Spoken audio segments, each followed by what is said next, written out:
Hello, everybody, and welcome to another episode of the Four to the Seven podcast. And it is a big night in New York sports. The Knicks just lost a heartbreaker. We're not even going to talk about it because I have nothing to say about that fucking shit show.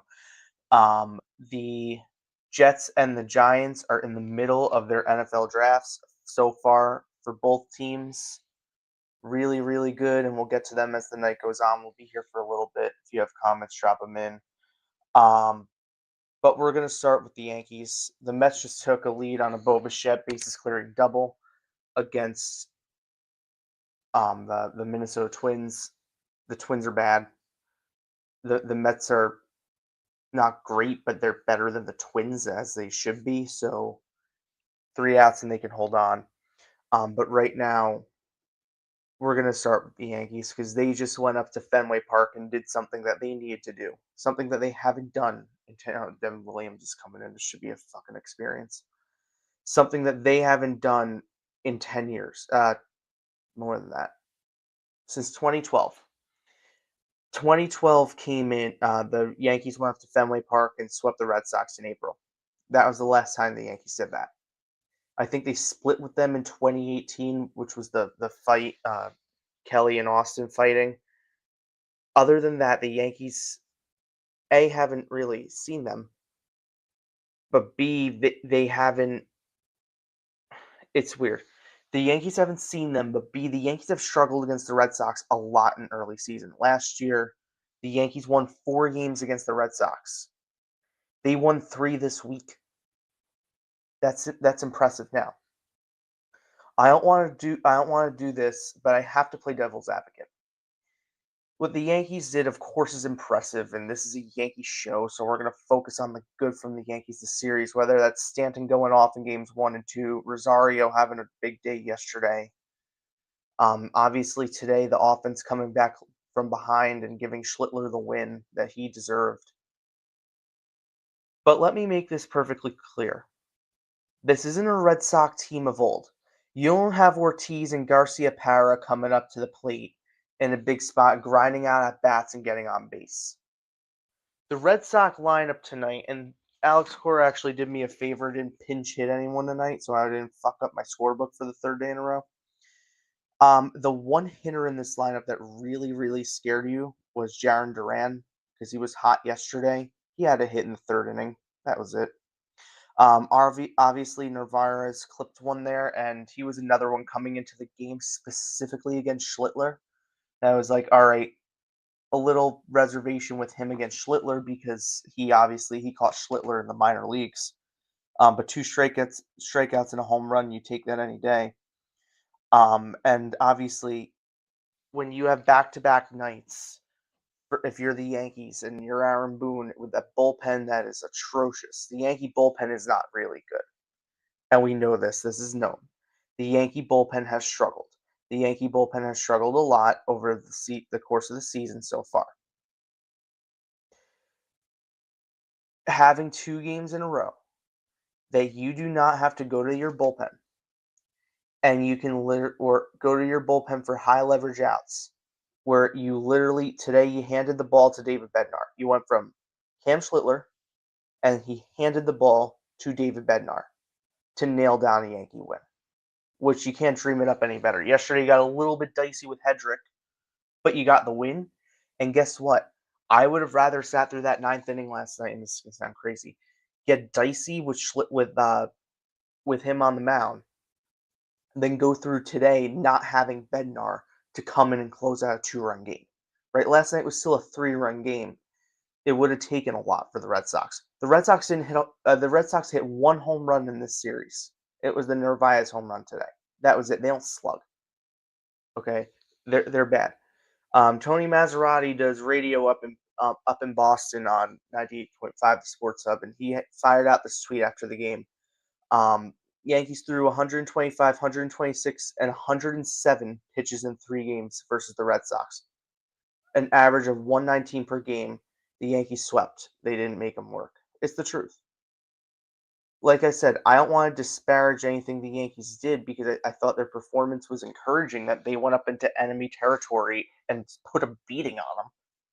But they weren't exactly beating world beaters.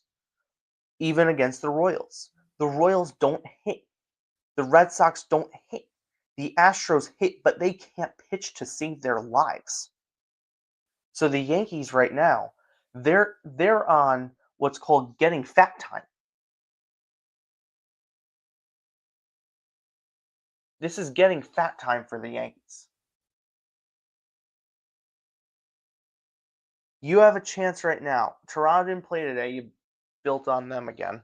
Let me get the standings up on the screen for a second. You built on them in the standings.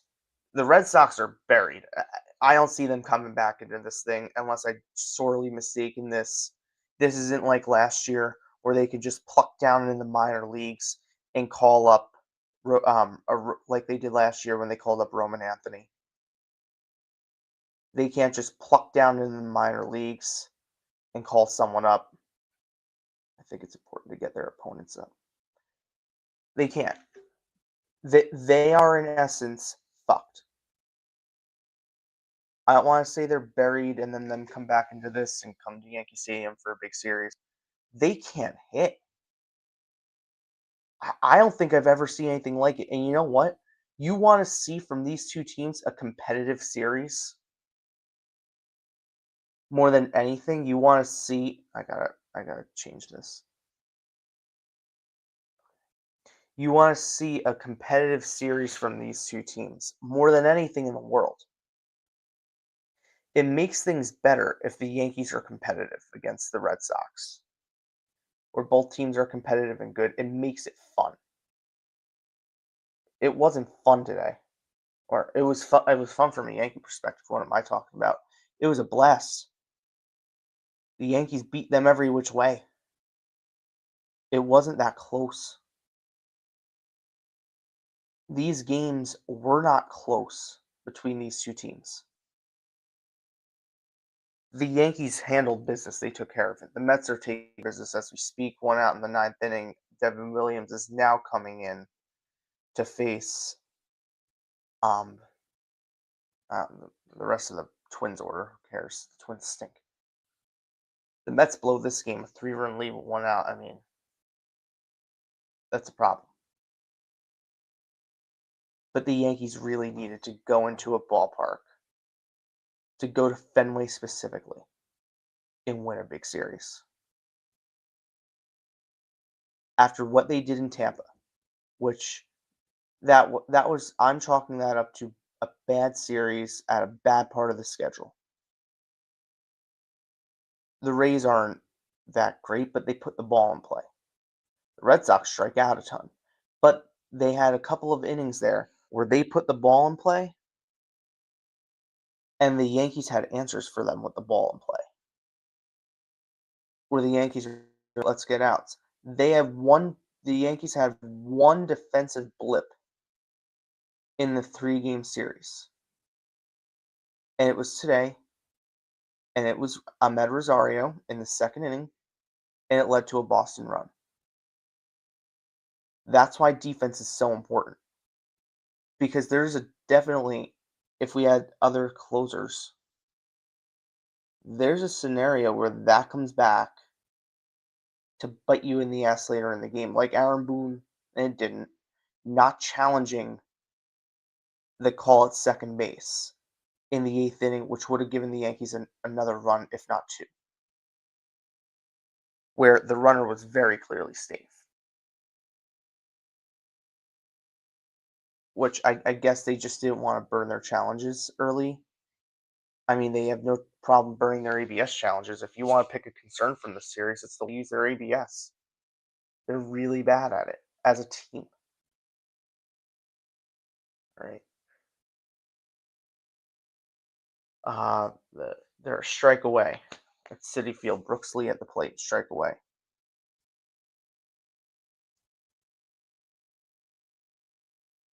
Uh, let's see. Foul ball on a Williams pitch.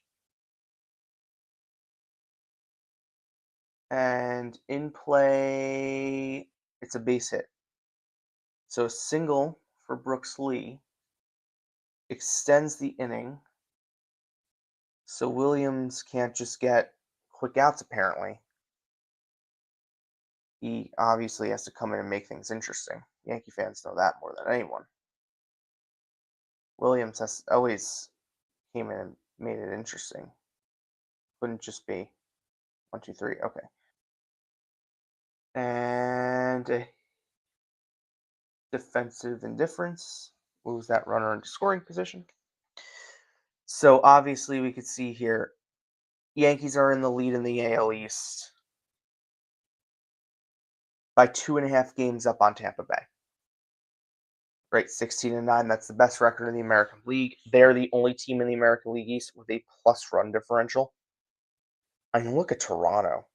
Their run differential is negative 25. They're playing over their heads now.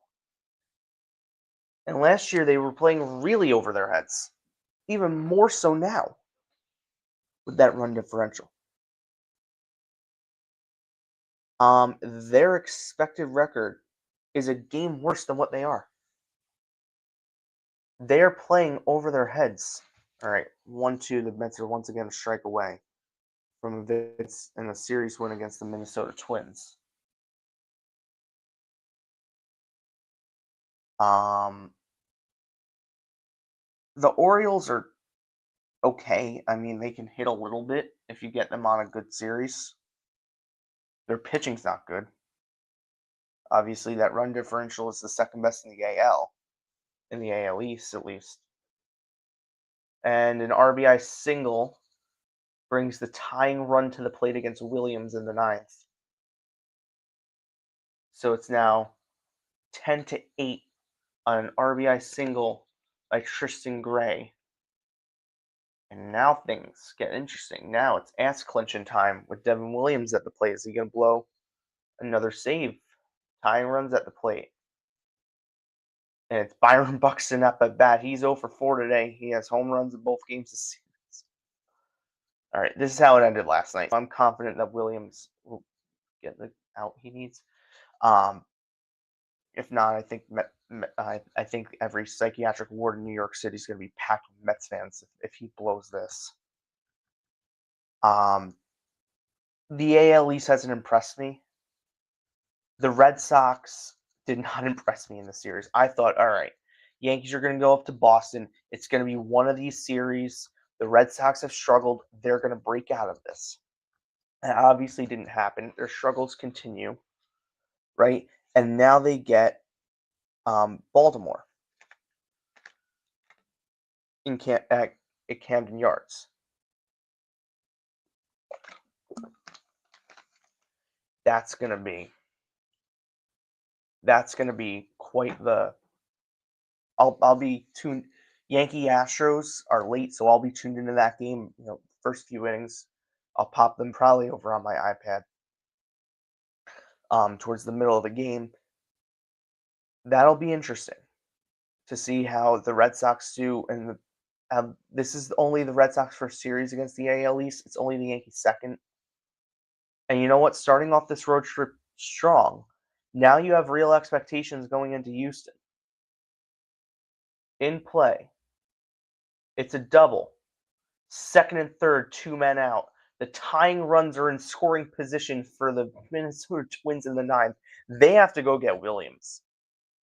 They can't leave him in. The Mets have to go pull him. He hit that one to the track. So now Larnach is the go-ahead run with the 2 tying runs in scoring position for the Mets. He's 1 for 4 with a walk, 2 strikeouts. And it looks like Williams is staying in the game. I don't agree with Mendoza. I would yank Williams here. You cannot it might work. Look, the best guys in the game fail 70% of the time. It happens. I don't know if this is the right choice. He's given up 3 hits in a third of an inning, a run. He has a strikeout. 1-1. The AL East has been bad to start the season. I don't know if it's going to stay like this. Obviously, Toronto Blue Jays, Cleveland Guardians is like ultimate devil magic series. Because both teams just have whatever it is. We'll flip gears for a second to the NFL draft. The Giants selected. Actually, We'll start with the Giants. 2-1. On 2-2 on Larnach. So once again, the Mets a strike away from a win. Can they hold on? They do. Devin Williams nails the save down somehow, some way. So Mets win a series, which is good for them, I guess. Congrats. You won a series against the Minnesota Twins. Now the Rockies, who are actually competitive, come into town. We'll see. Of the games that they lost in the series, I'm shocked they lost the McLean game of all of them. But Devin Williams is still a disaster. Oh my god.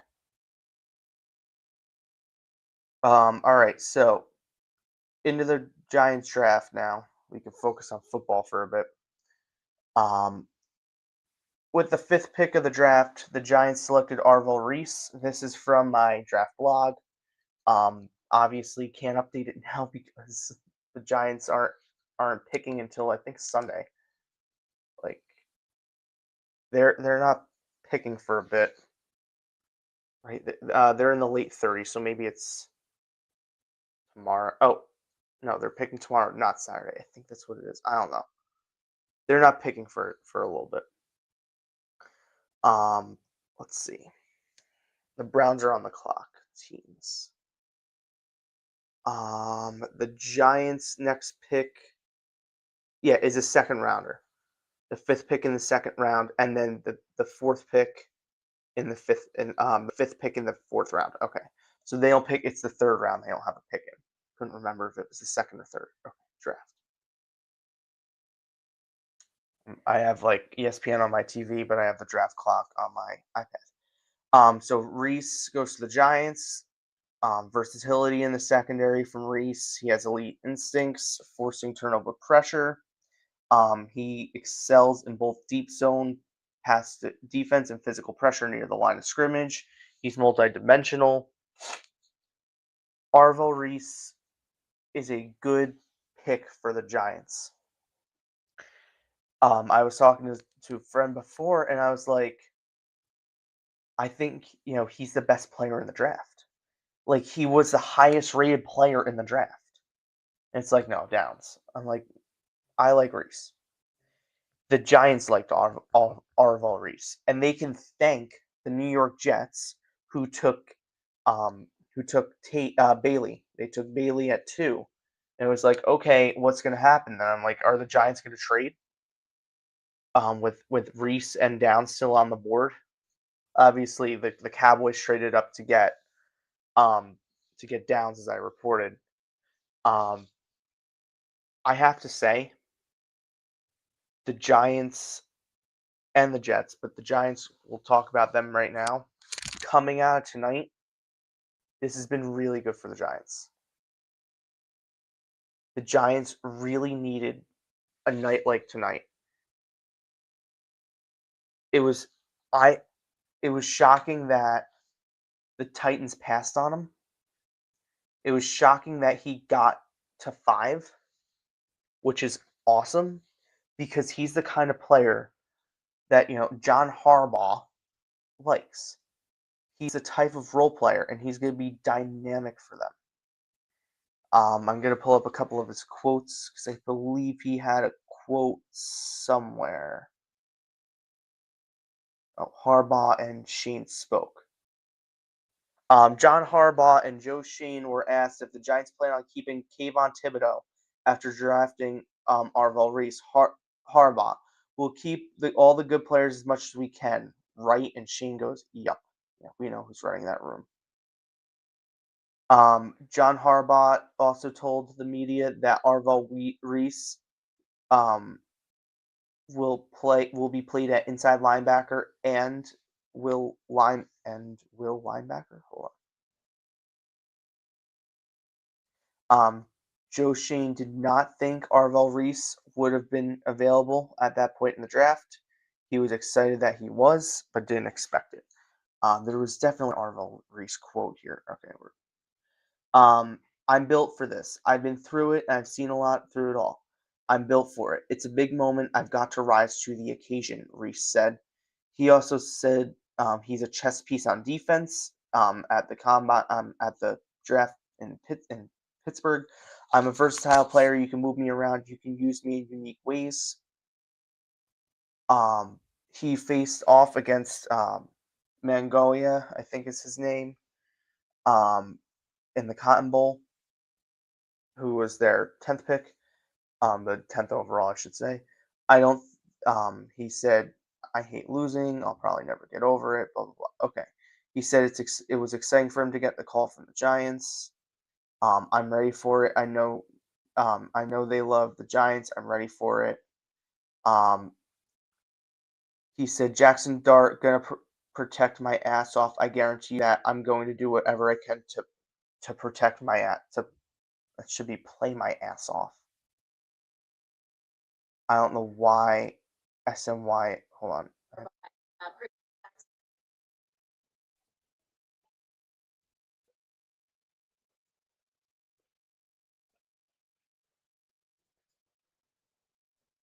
It is protect. Okay, that's from Mangoya. I'm gonna protect my your ass off. Um, let's see. Anything else from Shane and Harbaugh? These are two top five players in the draft. In our opinion, we couldn't have done any better. That's on Harbaugh. That's from Harbaugh. This is also from Harbaugh. I think it's a win for everyone. For us, the most important thing that we wanted was to win this on the Dexter trade. Win for the Giants. That's what we cared about the most. We wanted Dexter to be happy, but we wanted the Giants to be taken care of first. Um, Joe Shane also said that Arvell Reese was number one on the Giants board among non-quarterbacks, um, which probably is saying like he was number one in the draft aside from Mendoza. Is how I interpret that quote from Shane. And let's be totally clear here. We know who's running that draft room. Okay, John Harbaugh is running that draft room right now, which is good. Casey Concepcion goes to the Browns. Um,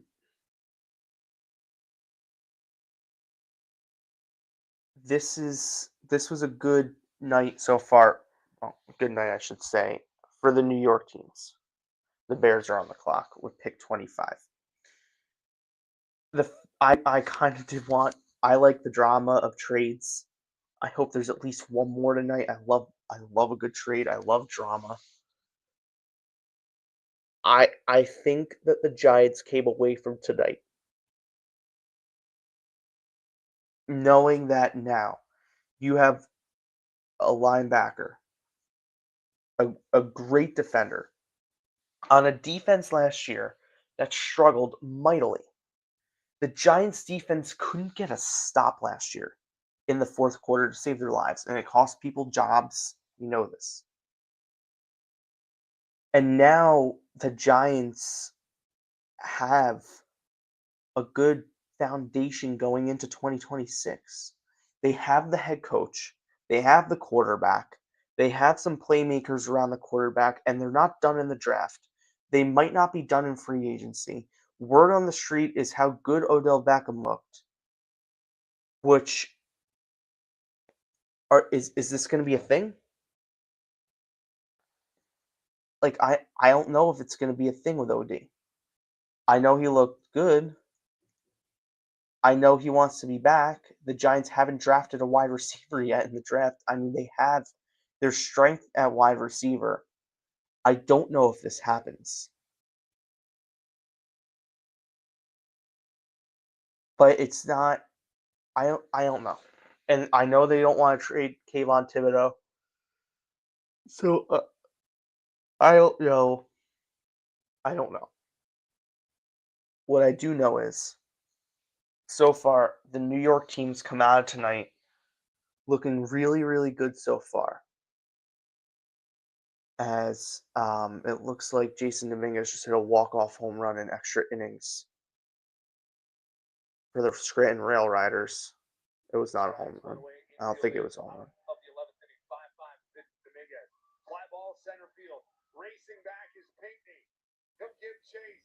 It was a double. It was very well hit. So Jason Dominguez with a walk-off double. He continues to hit for the Scranton Rail Riders.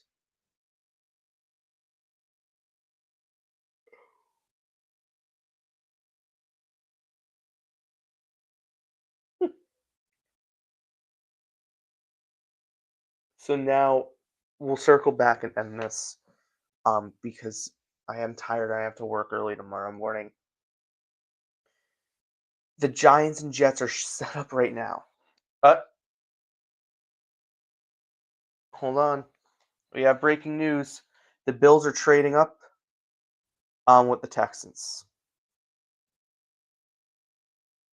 Bills. Hold on.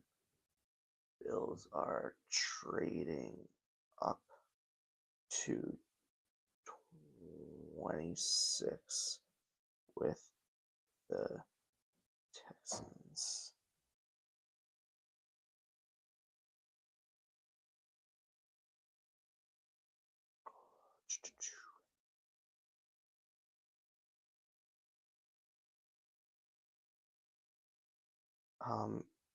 I also think that Caleb Downs going to Dallas is like, and Dallas only have not having to trade up so many spots on the board is big.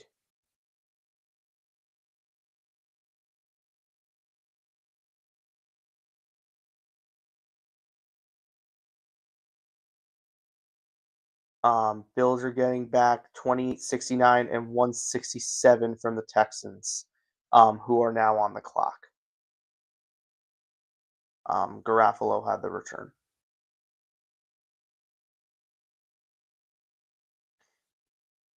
I love trades. I love NFL draft night. It's so fun. It's hard for me to do. Like last year, I did the live stream at like midnight, and the Yankees had like tonight was insane because I had Yankee Red Sox coverage, and as the Giants were picking, and I really didn't think Arvel Reese was gonna fall. So I had written up earlier in the day, like the blurb like you see there for Caleb Downs, Sonny Styles, and Jeremiah Love, because that's who I really thought was going to be number 5. I thought Arvel Reese was going to the Jets.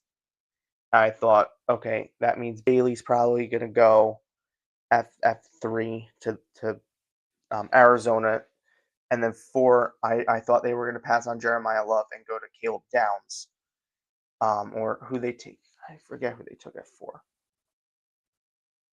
but it was a surprise. I mean, so far, I have to say this draft has been a bit of a surprise, and you know what? Who they take it for? Oh, Carnell Tate. That's right. And I thought if Tate was available at 5, the Giants would have traded because the Saints or someone would have came up. They came up for Tyson. Um.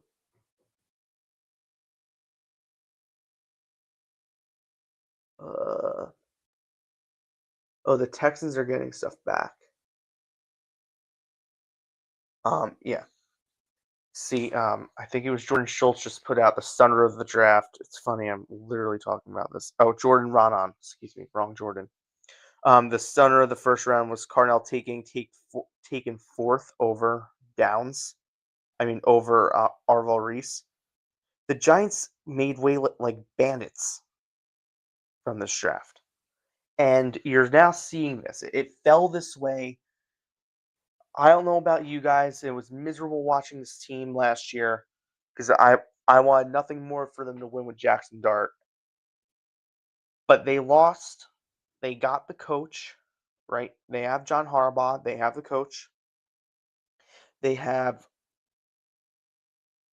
now a good draft. They did fine in free agency. They brought people in who want to win. They brought in Ravens who, they've made the playoffs. Like the Giants haven't done that since Dable's first season. Now look, I want them to be on the graphic that says in the hunt in December. Can they fuck around and make it in the wild card? Yeah, of course. Maybe win a game in the playoffs. This team isn't Super Bowl ready, but you're building to get there. Now, can they get to the Super Bowl and do like what the Patriots did last year? Maybe. They had the same record, fired the coach, hired a head coach, though ours, we have another trade. The Dolphins are trading up with the 49ers. Miami's on the clock. Another trade. Dolphins are on the clock trading with not uh,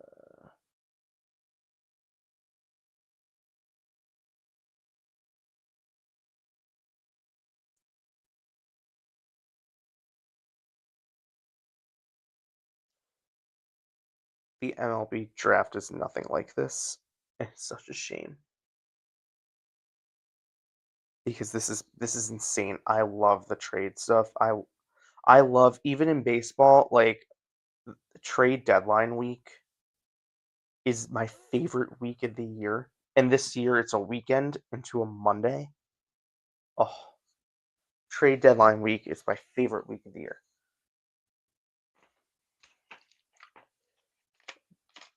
It's just such an insane week. I'm working the phones and figuring out what people are going to do.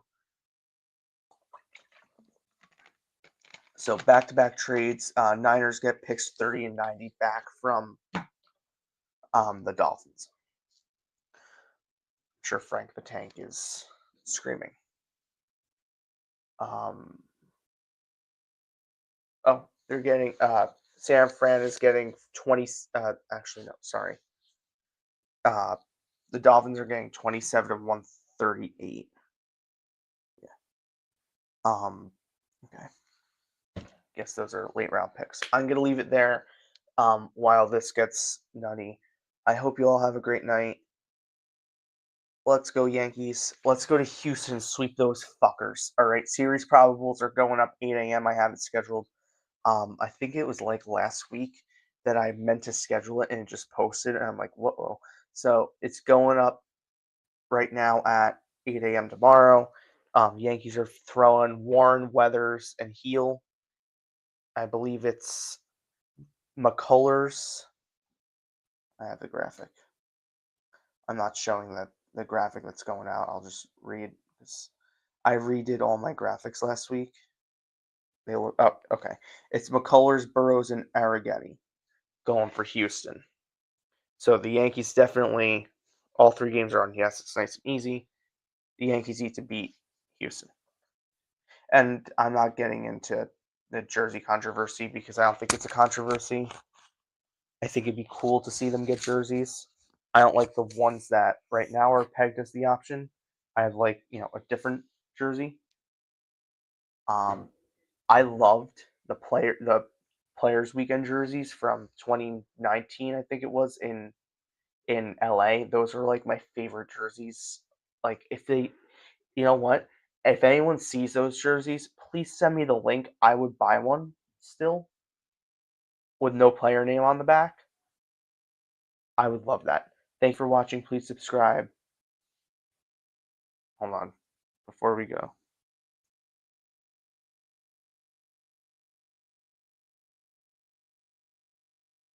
The 49ers are probably making another trade according to Schefter. Thank you so much. Have a great day. Let's go Yankees.